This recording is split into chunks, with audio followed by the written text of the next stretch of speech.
Domingo ha. Pista karon sa Ascension kung pagsaka sa langit sa Ginoo.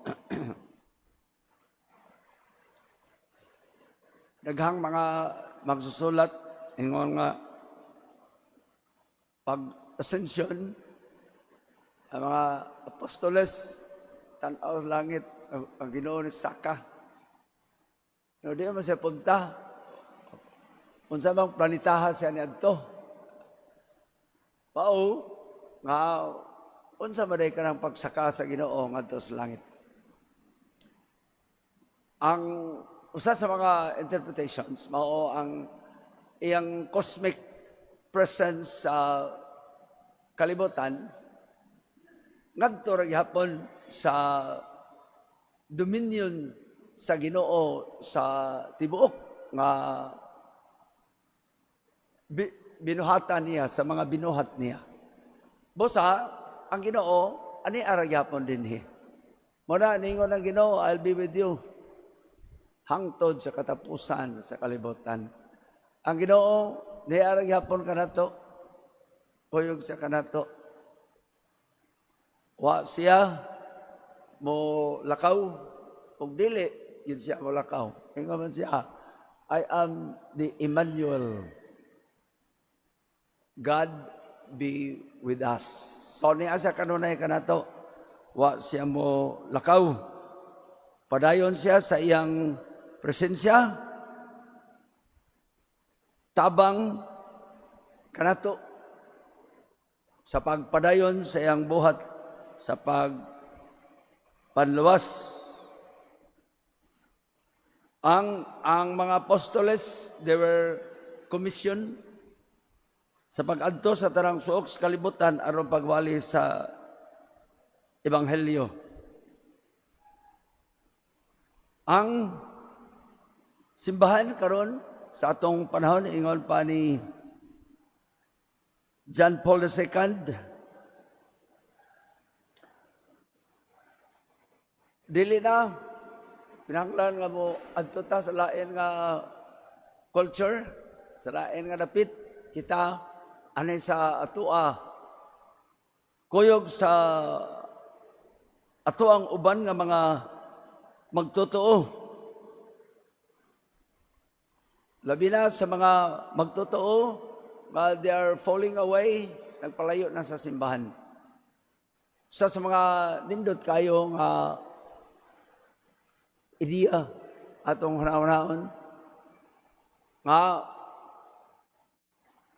ang mga nangawala dinhi sa ato katong tuwa na sa lagyo ilahang kaugalingon nga mga tao nga tumaunay mo evangelize kanila di gyud patabag og evangelization kundi pag re-evangelize na kay kasagaran sa mga tao na walihan naman sa maayong balita sa ebanghelyo mao na ang bag-o nga evangelization, re-evangelization mao na ang pagtapok, ang pagpahinumdum, pagsulti sa mga tao bahin sa atua nga kultura sa nga gihatag kanato sa atong Ginoo sa dinhi pasiya.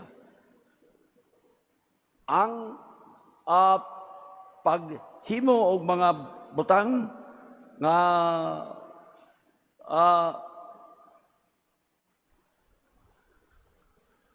pag-evangelize mao kanay dako kayo nga challenge karon kanato.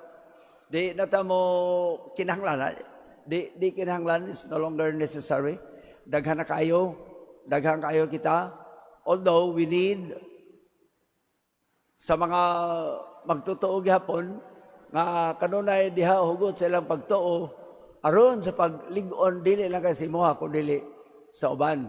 Kita na una sa tanan ang atua nga lig-onon ang atua nga pagkitaon sa tinuhuan nga sangyaw sa karaan pa ug hangtod karon. Mao nga sa paghupot nato sa atong tinuhuan, kita nakasangyaw sama sa una ngadto sa lagyo nga dapit. Aduna gyapon mga misyonero labi na sa atong dapit sa Pilipinas, kay daghan kaayo kita nakaron og mga produkto gikan sa una nga mga nianhi aron pag sabwag ka nato sa maayong balita. Una karon atong hunaon atong unahon pagsulti kita nga ania dinhi mga ginikanan ng mga anak usab maninguha sa dili lang kay sa paghupot ug dili sa pag-practice jud kanunay sa tuwa nga pagtuo aron magpadayon kita ngadto sa unahan, dili kita mahimong stagnant nga kanunay kita ni tuo active ang ato ang participation sumala pa sa Santo Papa sa atoa nga kaugalingon nga evangelization, sa atoa dili lang kay pagpakita kundi pagligon, pag-awhag sa uban nga ang atong tinuhuan mao kini ang tinuod nga tinuhuan ato kining gi-promote with mutual respect. Sa ngalan sa Ama, sa Anak, sa Espiritu Santo. Amen.